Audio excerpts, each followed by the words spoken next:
பன்னீரில் அபிஷேகம் நீரில் அலங்காரம் அதிரூபம் கொண்ட முருகன் நீ புரியாமல் அடியேனும் பிழை 100 செய்தாலும் பொறுத்தருளும் செல்வக்குமரன் பொய்யான மயிலேறும் காட்சி எழியாவும் ஒளி வீசும் தெய்வாம்சமே பொய்யான என் வாழ்க்கை புவி மீது நிலையாக அருள் செய்ய வர வேணுமே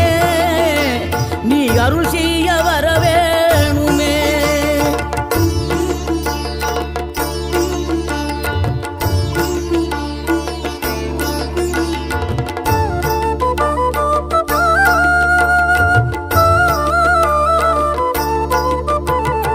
இகழ்தலையும் புகழ்தலையும் ஒரு முகமாய் கருதும்படி செவி உரைத்த முத்துக்குமரன்